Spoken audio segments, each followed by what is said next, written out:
ప్రియాంక బులెటిన్లో డీటెయిల్స్ చూద్దాం. ప్రభుత్వం మహిళా దినోత్సవాలు నిర్వహించడంతో ఏపీ వ్యాప్తంగా పండుగ వాతావరణం ఏర్పడిందన్నారు మంత్రి అచ్చెన్నాయుడు.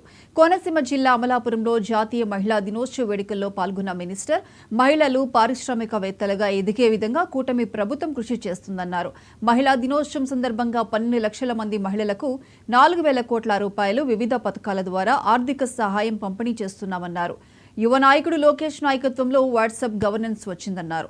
ప్రజలకు ఎలాంటి ఇబ్బందులు కలగకుండా వాట్సాప్ ద్వారానే ప్రభుత్వ సేవలు వినియోగించుకుంటున్నారని తెలిపారు. ఆ రోజు వరకు మహిళల గురించి ఎక్కడ ప్రస్తావన లేదు, పరిపాలనలో భాగస్వామ్యం లేదు, ఆర్థిక స్వేచ్ఛ లేదు.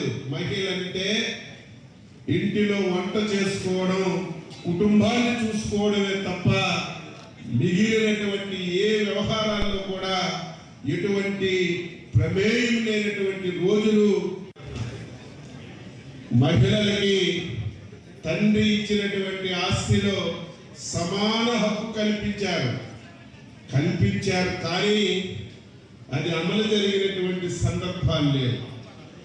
మళ్ళీ 1996 ఈ రాష్ట్రానికి, దేశానికి, మహిళలకి ఆర్థిక స్వావలంబన కలిగించిన వ్యక్తి, మహిళలకి స్వేచ్ఛనిచ్చినటువంటి వ్యక్తి, మహిళల జీవితాంతం గుర్తు పెట్టుకోవలసినటువంటి ఏకైక వ్యక్తి మన ముఖ్యమంత్రి శ్రీ నారా చంద్రబాబు నాయుడు గారిని గర్వంగా నేను చెప్పదలిచాను.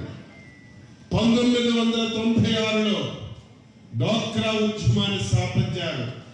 డ్వాక్రా ఉద్యమాన్ని స్థాపించేటప్పుడు చాలా మంది అవహేళన చేశారు, చాలా మంది విమర్శలు చేశారు.